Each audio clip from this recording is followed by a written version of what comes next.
Raw Truth, Stories of Female Infidelity may contain explicit and questionable content. The views and opinions expressed in this podcast are those of the individual podcaster Rebecca Adams and are not based on the advice of a licensed therapist, psychologist, or psychiatrist. Listener discretion is strongly advised. What does ponder actually mean? Well, according to the dictionary, it means think about something carefully, especially before making a decision or reaching a conclusion. Well, as you know, on the Raw Truth, Stories of Female Infidelity podcast episodes, we allow women to share their stories in a non-judgmental way about why they stepped out of their relationships. But there are so many other interesting topics that we all need to learn from and not to judge right away. So let's talk about it now. Let's ponder.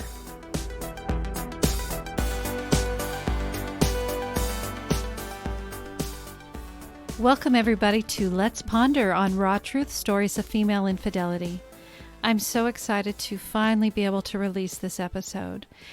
I was watching 2020 several months back, and I believe it was a previous season's episode, but it did catch my attention. I've always been a big true crime person, so of course watching 2020 would be normal. But this episode was a little different. It was also involving infidelity, and I watched the entire episode, and then I searched out the gentleman who was being interviewed, and his name was Mark Gerardot. And, of course, he was the man that was involved in this, as they called it on 2020, I love triangle. But there was a lot more to the story than 2020 didn't really share. And I reached out to Mark, and he agreed to come on to our podcast and talk a little bit about his story, as well as the book Irreparable that he had written regarding the whole situation that happened. So I had planned on running this show earlier this year, but because of the content and my recent passing of my husband, it was just a little bit of a sensitive subject at that time. I mean, it still is, but I needed some time to build up some strength to be able to listen to Mark's story again as I began editing it. And so I'm at that point now where I was able to take care of it and get it out here for all of you to listen to. So let's get started. I would like to welcome Mark Gerardot, author of the book Irreparable. Thank you, Mark, for taking time to talk to me about your story. Well, thanks for inviting me. Appreciate it. I know we are coming up on the 3-year anniversary of when your life completely changed. Just to give the listeners an idea, would you mind summarizing what transpired on that day, April 23rd, 2018? Sure. Yeah, but without context, which I hopefully we'll get into. But the day of the 23rd, I had just moved to suburban Philadelphia. My wife and I had moved from South Carolina most recently, and I had started a new job. And it was day 6 of my new job, and I had been, for lack of a better term, dating a woman who was not my wife. My wife and I were headed towards a divorce, an amicable divorce, which was my understanding. And on the day of the 23rd of April, it was a day like any other day for the most part. I left Delaware, where I commuted from, to Pennsylvania to this job. And on the way, I stopped by the house of the woman I was seeing, my girlfriend, as we can call her, Meredith. And I was dropping off just what I thought was a sweet notion to drop off her favorite coffee drink from Starbucks. Was something that we had been doing for one another for 6 months. We had we had worked together prior at the University of Delaware. And so that was kind of our tradition. So to be, I guess, somewhat cute, I picked up some coffee and brought it over to her house, and then I went on to work. I worked for a company that owned resorts in the Caribbean and in Mexico, and that had been my former life, marketing for hospitality. So it was kind of my kind of getting back to my roots in this new job. So, but Janera, before I left the house that morning, I told her, hey, are we still getting together today to talk? And that meant to talk about the divorce and talk about the terms. And we had, again, what I would assumed and thought was an amicable end to a 24-year marriage. And we were, well, there was certainly a lot of emotion in the weeks that had, prior. We were being productive and I thought respectful of one another. So we had plans to get together for dinner. And so I just said, bye, see you tonight. And so I went on my way to work. In the middle of the day, towards the end of the day, I checked in with her to see if she had chosen the restaurant. And she said, yeah, that new place there in the town that I'm working. So, I leave work at 5 o'clock or 5:30 and get to the restaurant and she's not there. And I got us a table, and she said she was running late. She'd sent me a text and said she was running late. And I didn't think much of it, so I ordered her a drink. We usually get a glass of Cabernet, so I got her a glass of Cabernet and said, I guess your glass of Cabernet. I'm outside at the bar. And she said, okay. And then nothing, silence.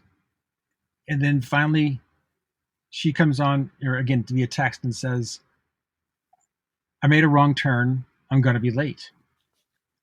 And I thought, okay, well, I'm ordering food. So I ordered food.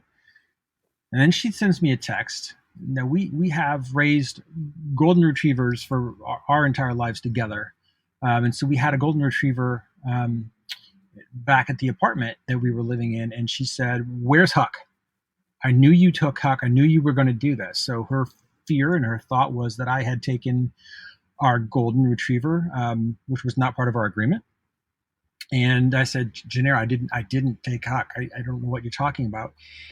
She had asked the neighbor upstairs to walk our dog because she was going to be out for the evening. And so the neighbor couldn't find him in our apartment. And that was the theory, that I had taken him. So 10 minutes go by and she texted me back and said, okay, she found him, but now I'm too upset. I'm not coming to dinner anymore. Mm-hmm. And then in all caps, go home.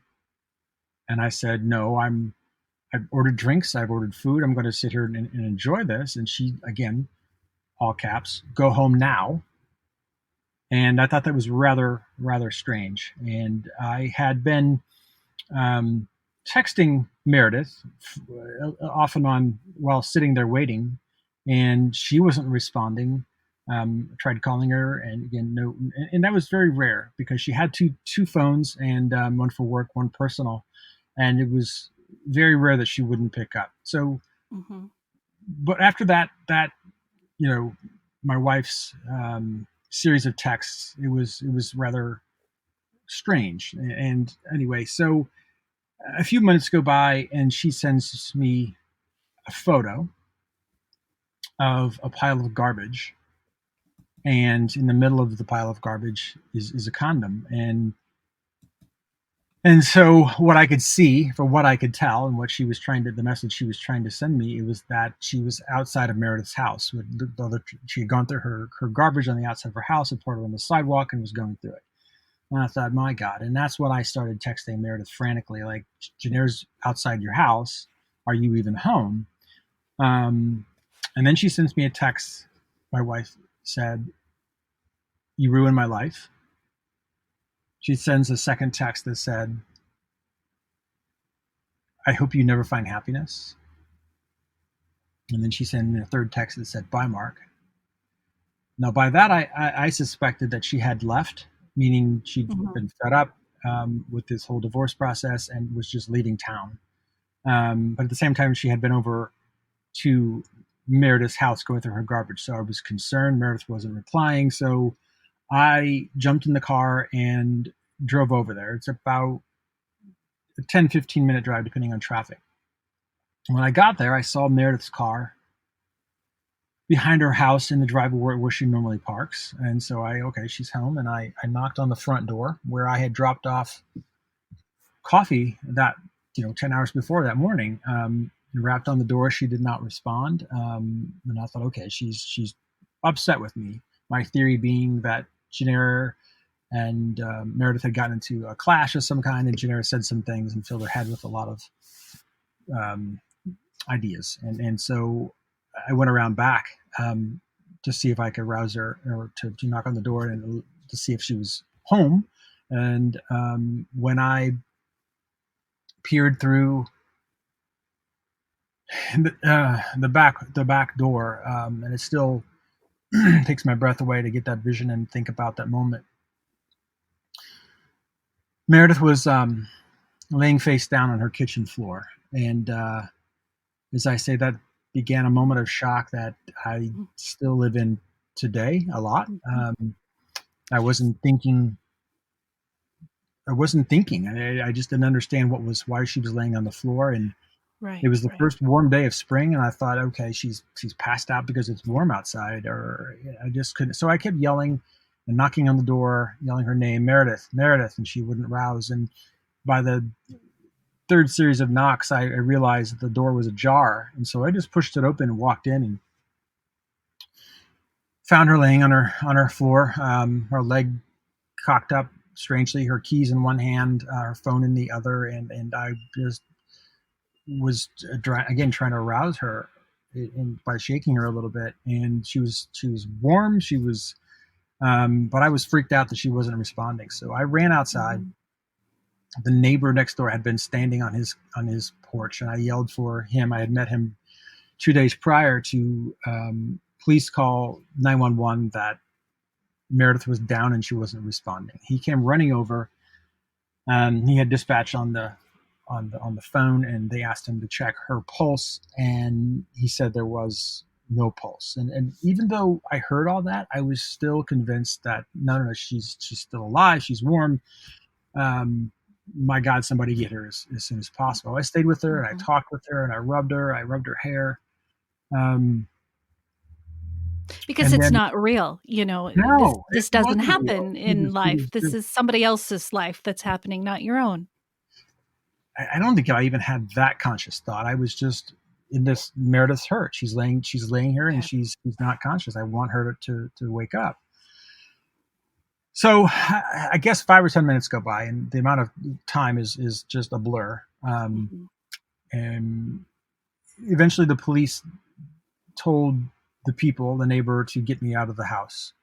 And I wasn't going. I wasn't going to go, but they were very, adamant about it. And so finally I stood up from the crouching position over Meredith. And when I pivoted to my left, about 10 feet away in a dark corner of the dining room, I saw this figure laying there in all black, in a black tracksuit, black shoes. I didn't recognize any of that, but her face, it took me 2-3 seconds, and I finally realized it was Janera. And I ran over to her, and I saw that there was a wound, an entrance wound behind her ear, and it was, and I said, "Oh baby, oh baby, oh baby, what have you done? What have you done?" And so at some level, I guess I did have an understanding of what happened, but I still didn't. And so they whisked me away, put me in the back of a squad car, and eventually I was in custody, suspect number one. And then 7.5 hours later of grilling and waiting and being locked up, I was let go that evening. So that's the 23rd. That's the day. So let's go back. How did you meet your wife, Janera? My wife and I met. We were teenagers. I was 18. She was 16. And I was ordering Taco Bell, of all things, in Fort Wayne, Indiana, where we both grew up. And I couldn't speak. I was so amazed by her beauty, her presence. And so that's how we unofficially met. We didn't actually talk at all. We just exchanged glances with one another. And then 4 years later, we were both getting our cars worked on at a shop, and sitting next to her, I instantly recognized her, that she was that woman. And I knew her name was generic when in 1986 when she was at Taco Bell. She had this name tag on, and that just names just you don't hear that name, so it kind of sticks with No. you. Mm-hmm. So she looked at me sitting in the waiting room getting our cars worked on, and she said, "You're a Gerardo, aren't you?" And I said, "You're Jenner Cox." And yeah, that was kind of the, as they say in the movies, the meet cute, where Uh-huh. we officially met in a romance that lasted 28 years started. So yeah, that's how we met. Well, and as I watched the episode, so we saw more pictures of her. You know, this is everything. She looks happy, beautiful. She's so beautiful. She's seemed so confident, Mm-hmm. energetic, positive, just from the way she looked. Mm-hmm. All of that. So, from an outside point of view, one would never have seen that she was struggling so bad Right, behind it all. You were married for 24 years, you said, but you were together right. for 28. 28. Yeah. And I understand you had said from the beginning she's always had a real strong personality, and that Mm-hmm. was what attracted you to her. You appreciate that. But at what Sure. point did you really start noticing, maybe was it getting worse, or was it that you were starting to just realize, maybe, hey, this is a 50-50 relationship? Was it right away, or was it years into the marriage? Yeah, pretty early on. I mean, again, what I saw were things I didn't know about her. I saw, uh, reactions to things, and I had thrown some things away of hers when she moved in originally, and they were Yeah. just old catalogs and magazines from 10, Right. 15 years ago, and I thought we have a 450 square feet apartment. We can't have these things laying around. So I took it upon myself Hmm. to put those in the dumpster, and You didn't I live it had to pay a down. price for that, and she really lost it. Hmm. And Yeah. not only did I see a side of her I hadn't seen before and losing her temper, but also being attached to things that one shouldn't be attached to, and that Sure. continued on for years. Those particular magazines and catalogs were with us for 20 plus years since then. So and they just kept stacking up. Um, Right. yeah, they were idiosyncrasies, and I just looked past them, thinking, okay, these are frustrating things that I'm sure I have my own things as well, and they just kept stacking up. And then one of the bigger ones that I guess I really should have been the flag that changed things was just her ability or lack thereof to get along with people. My Hmm. friends at first, but even her own colleagues in her career, she just couldn't get along with people because she didn't have a filter, I and was by just that going I to mean, say filter. Was yeah, that lacking there? And you, yeah. she she just said everything that she ever wanted to say without anyone Yeah. caring. Now, again, at the beginning, that was attractive. My God, this girl speaks her mind and she doesn't care what anybody else thinks. That's the opposite of me. And gosh, dude, opposites attract. And that's beautiful in the right place at the right time. But when it's all the time and in the wrong place, you get yourself into trouble. So I often couldn't go out with her, with people, because she would just say the wrong thing, and I was always just burying my head. Um, Mm. those were signs, again, somewhat early on. And instead of doing something about it, I just adjusted my life. I, let friends go.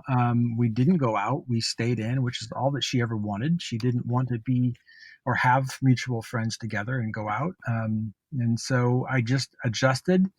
Um, we both adjusted our lives, and that's the life that we lived. I wasn't happy completely, but it's I don't know. It's what we signed up for, I guess. And I was just I'm a amenable guy a lot of the times, easygoing and go with the flow, and that's what I did. Well, and I know that you had talked about, she just wanted it, just you guys, you She guys, did. nobody Yeah. else at home. You don't need anybody else but me, and that need to, of course, then control everything at that point in time, right? Um, Right. so you're going through this. These years go by. You guys with work and pets and all these different things, ups and downs, and then boom, your new job, and enter Meredith. Um, when you met Meredith, did you just have that feeling? Did you just know that you were going to have a connection with her, and you Not at just all. couldn't turn away from it, or? That is not at all the way it happened. She was my boss, Meredith, and Right. I had such professional respect for her. When I first met her during the interview, I actually had concerns of working for someone who was so much younger than I and had so much less experience. Mm-hmm. And when she opened her mouth and she was just like, wow, who is this person? She was so articulate and so intelligent. And I realized pretty quickly there are some things that I was going to learn by being a part of Mm-hmm. this. And so we kind of made a pact, even I think during our interview, that we are going to change things. She was looking for a partner, even though I would be reporting to her, she was looking for a partner. So, from a professional point of view, I was just enamored with her. I think I can say that she was appreciative of what I had accomplished in my career. And so together we thought we were just going to be a fantastic team. And it wasn't until, many weeks later, when we were just having a personal conversation, that we started to see something in one another. So it took a while. And even though it was fast, by any standards of any relationship, it was fast, Mm-hmm. but it wasn't instantly as you what you asked. Yeah. Okay. And so when you guys realized, hey, we've kind of developed some feelings here and it's Yeah. mutual, what was it that Meredith did for you as far as how did she make you feel that? I mean, here you're looking at two different relationships, Mm-hmm. polar opposites from what I read. And, what was it about Meredith you think, aside from her professionalism, that really attracted you to her? How did she make you feel? She made me feel incredible. And one of the things I didn't really say about the marriage that I was in for 24 years, and anybody who came into contact with Janaire, you were automatically a bad person. You were automatically going to screw her over. You were automatically, Mm-hmm. and she just was always afraid that someone was going to hurt her or do damage to her. And Sure. so I got treated, and again, it's something I just got used to, was the kind of treatment she would call me names, even though I just, awful names. She was emasculating. Um, if you can edit this out, but she would call me pussy a lot of the time, Mm-hmm. and just because she knows what that would do to me, and it did, and she pushed my buttons. Um, she didn't respect me. She didn't. All she saw were the negatives and the Right. bad things that I had done that I couldn't do. She said I was terrible with money. I was terrible, that I couldn't manage people. And those are all the things that Meredith were like, my God, you're so good with people. You're managing 12, 19 people. You're changing things. You're doing a fantastic job. And she respected my career, and she would lift me up. And it was Mm-hmm. so great. Again, everybody wants to be told they're doing a good job. And it Sure. wasn't so much an ego stroke as much as it was just a stark contrast from the life I had lived, and we started seeing something in one another, and I started seeing, gosh, life can be so much different and so much better, and that's what I saw in her. Mm-hmm. And so, as a person myself who has experienced that more times than once, that I don't, Mm-hmm. I mean, I make it clear it's no secret on my end, but here you are, you're having these feelings. Then you go home. Now you're back at home. How did it change the way that you saw Janaire even more dramatically? You were able to actually kind of have more of an, oh my gosh, kind of a moment of, Yeah, eh, unfortunately, Janaire had been unemployed for 18 years, and she was in a different place in her life and her career, and life was not good to her at that point, and she kind of blamed everybody else, and blamed me, blamed herself at somewhat, but also blamed the world for her being unsuccessful in this moment. And she was just upset. She was depressed. And mhm, at one point, she was 47 years old, not quite, not even at the time, 46. And she was ready to retire. She said, I don't even want to work anymore. I just want to retire and just live, and that's not the life we had lived. And it's not that our household was set up to be able to support that. And so I just saw the side of her that it was just spiraling out of control in a very slow way. She was already on a course for, I don't know what was going to happen. yeah, It wasn't attractive, that's for sure. It wasn't the okay. side of her that I fell in love with. So Meredith was married when you met Correct. her and you were married. Yeah, And with Jennair suspecting something was going on, she had filmed you had said she had recorded a conversation between you and Meredith and went and played it for her husband, which that's then in correct. turn, Meredith's husband then divorced her. So she's getting out of that relationship, but you're still married. Hmm. How far before, and I know it says probably in the book, which I promise I did read, but just for people who are listening, did you start to realize, why does she have this information? I mean, when she found out, I mean, she was hurt. She was Sure, angry. for sure. Um, well, what did she, when you finally said that to her on New Year's, that you were done Hmm. and you were over with, did she seem shocked or did she seem like she was expecting it? She was very shocked, and leading up to that, her finally pushing my buttons again, calling me, "Just tell me, you fucking pussy." What was Mhm. leading up to that was like, I can take it. Whatever it is you're holding back from me, I can take it. Just rip the band-aid off. This very nonchalant, strong woman saying, "Tell me what you're obviously struggling with." And then when I said it, you could just see it washing over here, and the fear and the anger and everything else. And I tried to put the genie back in the bottle, and as soon as I could, I'm like, "The way I said that, I'm not sure I meant it. I don't know what I mean." Sure. I And was just and so mad and I said something. right. Well, again, she pushed my buttons and made me say something that I wasn't prepared to say, which is exactly how she planned it. And she did control me. She knew how to do that to me. And yeah, so I just blurted it out.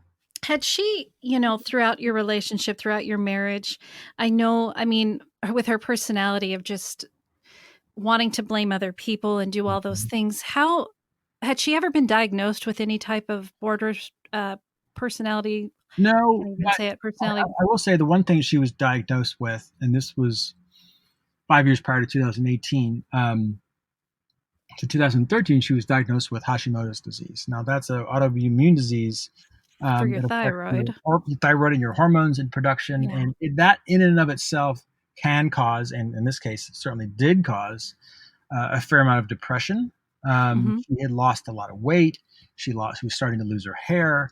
Oh. Her face was starting to, in her mind, in her eyes, she was starting to age. Um, Hmm. she just didn't like the person that was looking back in the mirror from her at all, and so all Right. that had an effect on her.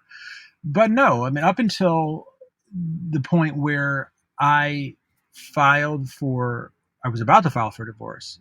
She went to a psychiatrist, and he diagnosed her with PTSD. So those are the really only two Okay. official diagnoses. So PTSD for what happened. Just the trauma of being, well, certainly the infidelity piece of it, and her discovering the way Okay. she did, and then obsessing Okay. over it the way she Okay. did, and then me just in general saying I want a divorce. All those events put together, she was diagnosed with PTSD, and Okay. then put She hit. on Zoloft. Okay. And so she's at rock bottom now, and she's Hmm. got all this time on her hands. Yeah, So all she can do is sit there and fester. And it just went overboard. And, and continue to record, plant devices uh, in my car, plant devices in every one of my clothes.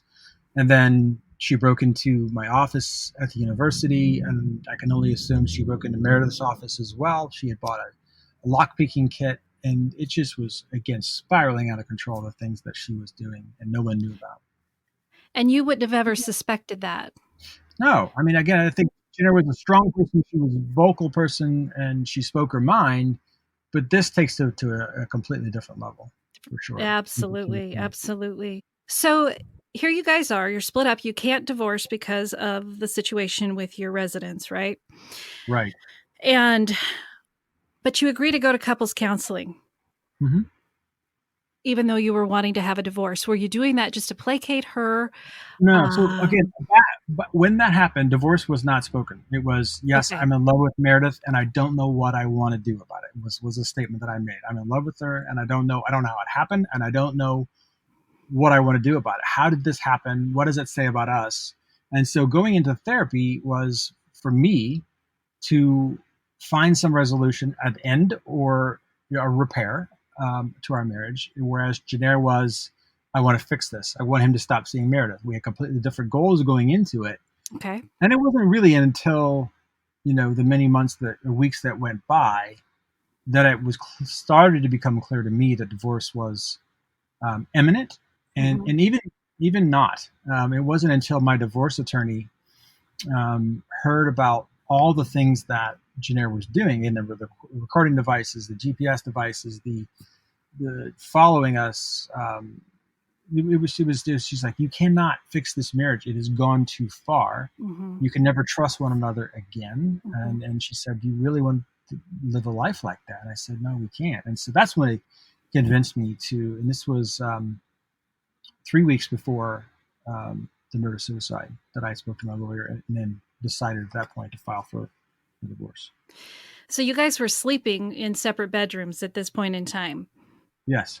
And that was during, That at is what true. point did she move out of, the marriage bed to the other room, or was it you that left? Well, I did. Okay. And I was notorious just over the course of our marriage for not wanting to sleep in the bed, that I would prefer to sleep on the couch and fall asleep to TV. That was kind of my MO.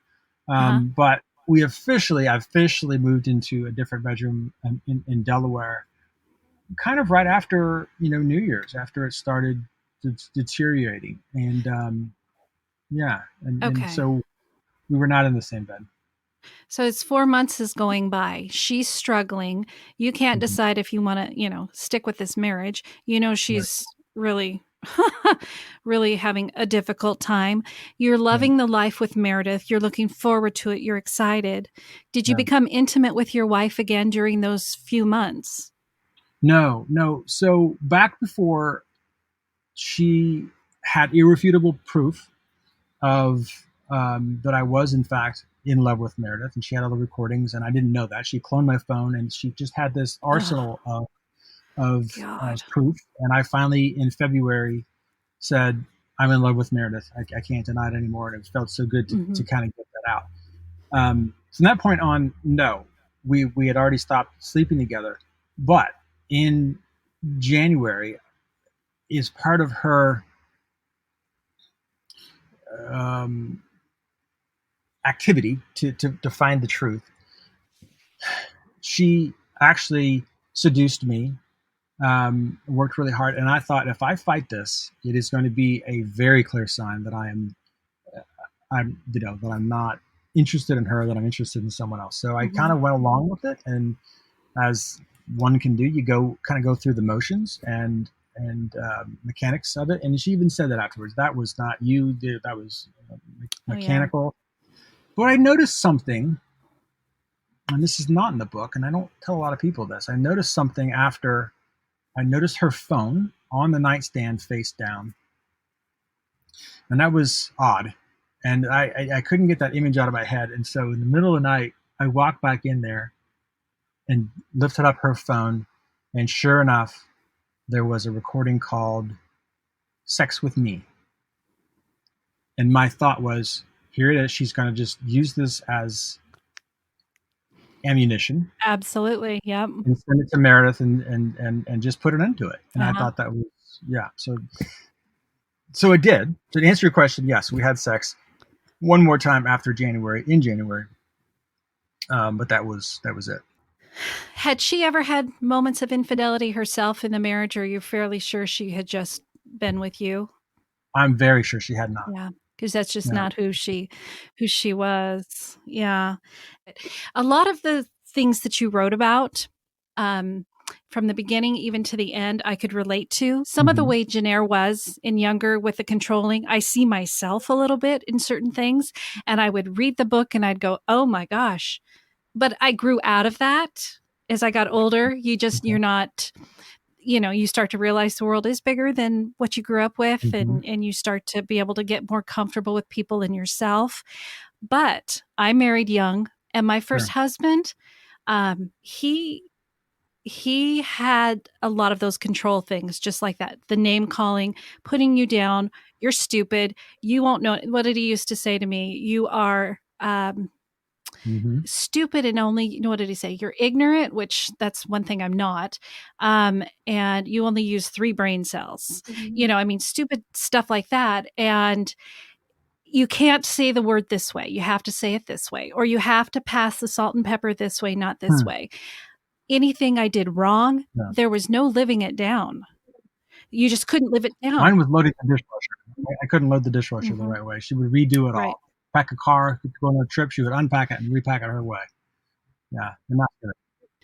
Instead of just saying, hey, as long as we get from point A to point B, we're good. But when you do I got in a bad car accident. I made a left turn. I had missed my turn. I made a left turn, didn't see the car coming, did a head on. The back window of the passenger side shattered into our daughter's car seat. She wasn't with me, thankfully, but she would have been hurt. No airbag. My father, of course, kisses the airbag, thankful his daughter's alive, while his son-in-law is browbeating me, and I didn't live it down. And he had same kind of emotional, you just couldn't quite understand. And he ultimately killed himself as well. And that was the only time. It was when I could finally put that damn car accident to rest. Because now I don't have to listen to it anymore. I don't have to be constantly reminded of my own failures. And so as I read your story, aside from I haven't had to deal with a murder-suicide, my daughter was with him when he committed suicide. She was poisoned. She, to this day, he did carbon monoxide. He went in the garage.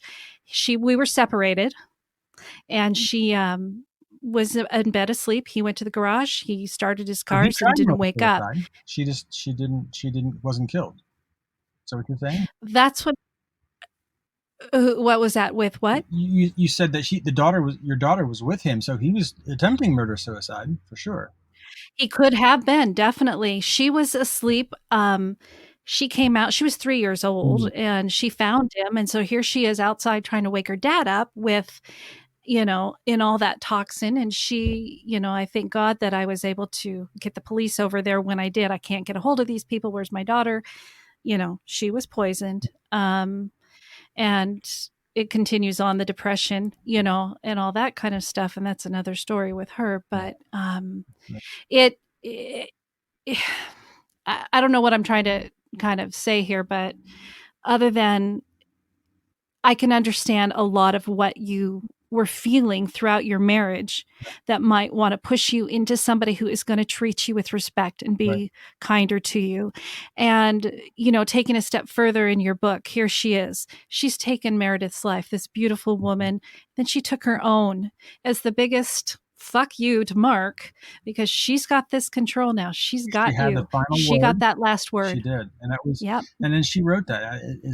You may know, and the readers need to know, is that there was a 13-page manifesto of everything, of her grievances, not only with me, but with her parents, with her college professors, with everyone who had ever done anything wrong. And then she also went on to, in great detail, spell out exactly how she was going to perform and what she was going to do. And then she just followed that to the T. And flawless. But for so long, she just couldn't take accountable that she could be responsible for anything in her life going wrong. Like you said, she pointed her fingers to everybody, which is heartbreaking, that she has this potential, this smart woman to do so much, but she couldn't get past whatever it was that everybody was against her, whether it be physiologically, whatever it was that caused her to be like this. And then, following this, now you're dealing with both of them are gone. So final. It's just the most final thing in the world. You can't change anything. I mean, you can't go back and say anything. It's just done. And then you become the pariah. All of a sudden, it's your fault that all this happened from both sides of both women's families. Everybody started blaming you. Yeah. And for the public and strangers and people. Well, sure. The judge, yeah. Well, and that's part of why I do my podcast regarding the infidelities. I say no judgment. Everybody just shut up a minute and listen to the whole story before you decide. Mm-hmm. Mark didn't put that gun in that woman's hand to go kill her. Right. You know, he didn't force her. Janaire made that conscious choice to do it herself, whether she was mentally fit or not. And if it hadn't have been then, it could have been you. I mean, she, like you had said in the book, she had practiced She did. with She you. stood over me and with an empty gun Uh-huh. and pulled the trigger multiple times. Right.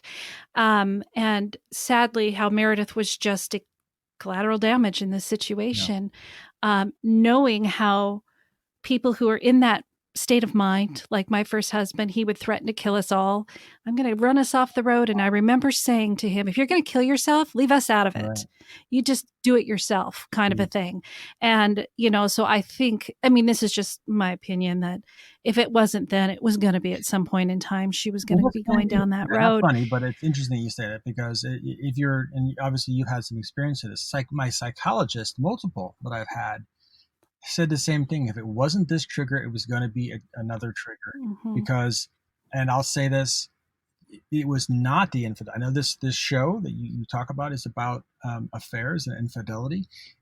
It certainly was a shock to her, but it wasn't the reason she killed herself and Meredith.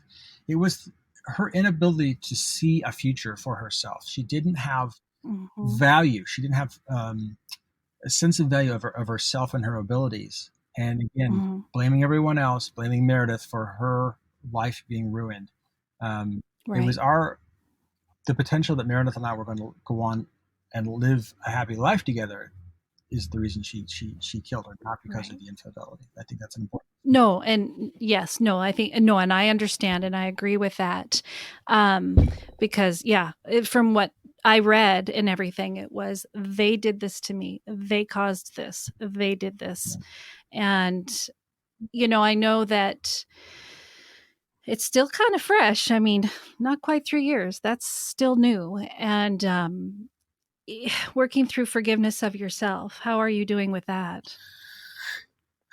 It is an ongoing evolution, and it helps. And I've had a ton of therapy, weekly therapy since for 2.5 years, and I don't know where I'd be without that. So Mm-hmm. yeah, there are days, and I accept my responsibility and for what I did and for hurting her, and there are ways to go about ending a marriage. I did not follow that script. I took the coward's way out and didn't tell her, and I lied. And part of my reason for writing the book and continuing to talk about this because I want other people to not make the same that I made, and that there is Mm-hmm. another way to end a relationship if you need to end it.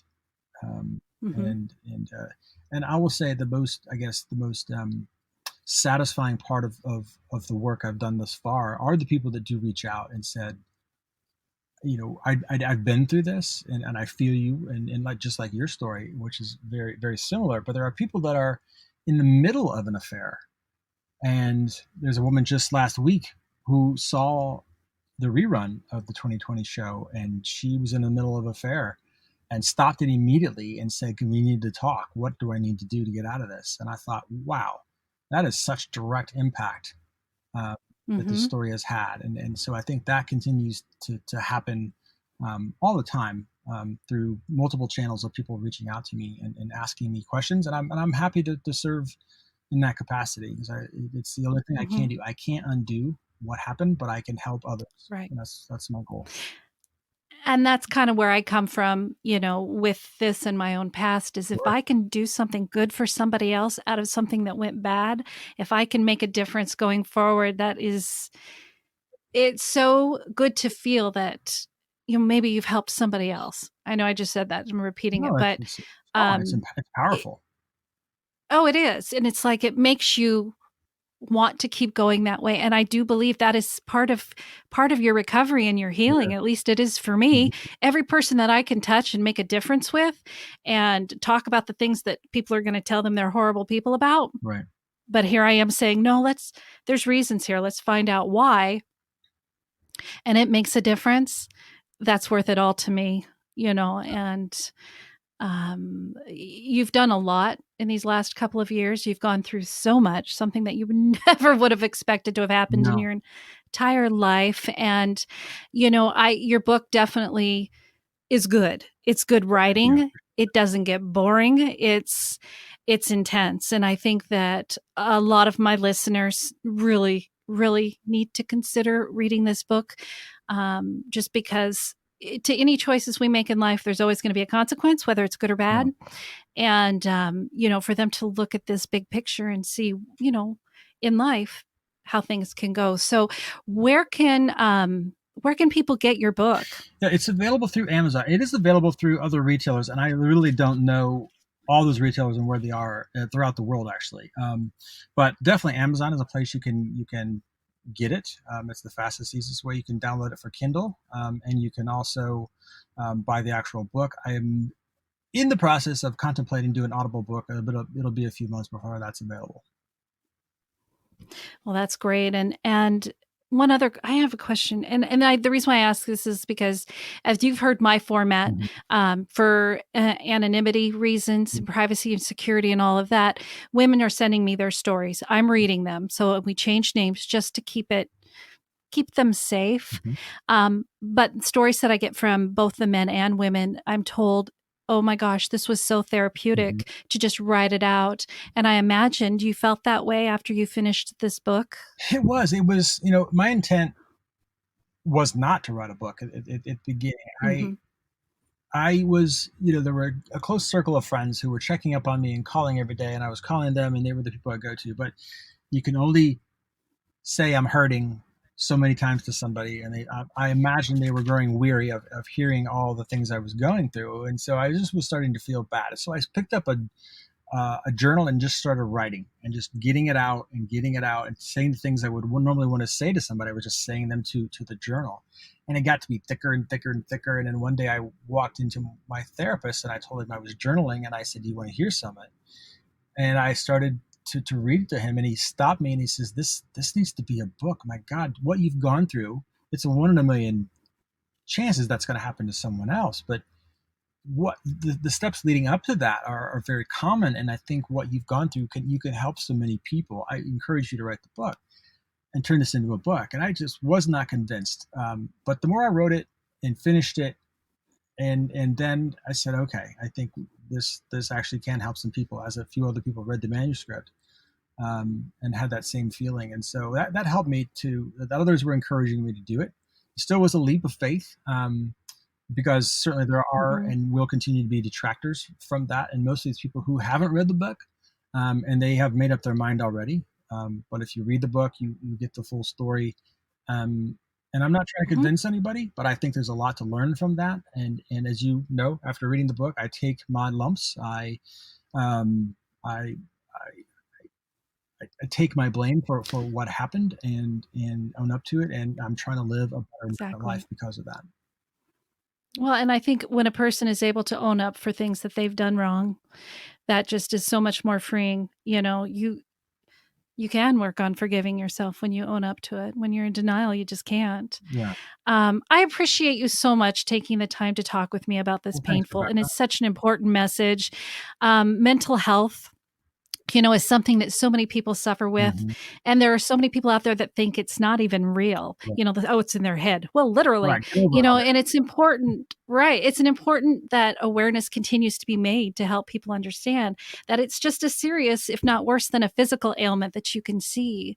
And it can involve, hurting others instead of just yourself and your own body when mental is there. So, hopefully we reach a lot of people that understand, and people who are listening, maybe who have felt like Janair, maybe they need to understand that it's okay to get help. that. There's nothing wrong with it. I myself am on antidepressants. I see therapists Yeah, myself, and it's not anything to be ashamed absolutely about, not. but you do have to take that step to be able to admit that you've got something going on. And it's, no, I'm fine. He's the one making me crazy. Right. No.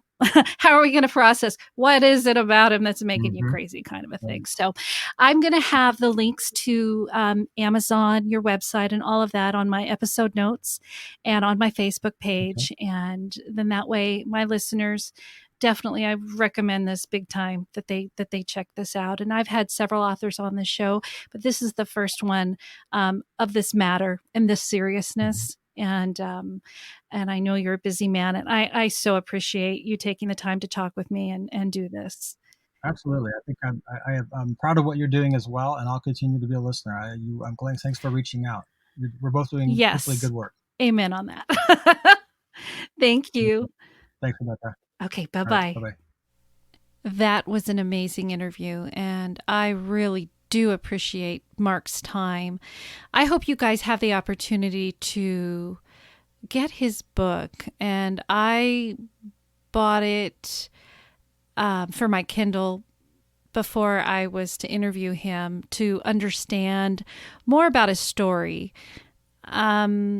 And like I had mentioned at the beginning, I had come across his story by watching 2020. And I thought, you know what? There are so many different variables in this. I want more information. I want to meet this person. I want to talk with him. And he was kind enough to give me his time, but he wanted me to read that book first because things got edited on 2020 and things may have come across a little bit differently than what he had intended it to be.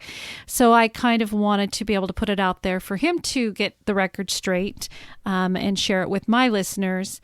And again, the book is Irreparable, and I will have a link to his website. You can also purchase it on Amazon, but I will have those links on my episode notes. So definitely support Mark. Take a look at this book, read it, understand. I think a lot of us will be able to relate in some form to his story. So again, Mark, thank you so much. I really appreciate everything. Thank you all so much for listening today. And if you have any suggestions for any future Let's Ponder episodes, or perhaps you have a story you would like to share for our Raw Truth or Patreon episodes, send me an email, rebecca.rawtruth@gmail.com. You can also visit my website, Raw Truth, storiesofFemaleInfidelity.com. You can message me from there. You can download the story guides that will help you create your story. Well, form your story, not create. And you can vote for me for the Hot 50 Countdown. You can check out the merch store. All of those things right from my website. If you're new to the podcast and you're not sure what I'm talking about, so the regular Raw Truth episodes, those are of the women who have been unfaithful, those that are brave enough to want to go ahead and share their stories as to what happened, which led them to the infidelity. As far as Patreon goes, that is our bonus extra content part of the podcast. It's $3 a month pledge. You get 2 extra episodes a month plus early access to the regular episodes and my blooper reel. But those stories are of the men's side of what they went through when their spouse or partner cheated on them. So we're hearing the men's side of the female infidelity. So it's real interesting because you're looking at different angles of what happens. So that you can sign up for on my website at, again, Raw Truth, storiesofFemaleInfidelity.com. Next week, we're actually going to have a special episode. It is a Patreon episode, one that has been talked about by many people, and I felt it was necessary and important to go ahead and bring it out onto the regular platform so everybody will be able to take a listen to the episode called Steve. It was about Steve and Karen. And if you follow me on Facebook or you've listened to other episodes in the past, you'll hear that that specific episode has been referenced quite a bit. So I wanted to bring it out for everybody to have the opportunity to listen to. So that will be on next week's regular Raw Truth episode. But until next time, be kind to one another. Love each other. Just be patient. We're all going through so much in our lives every day. And always remember, no judgment. Goodbye.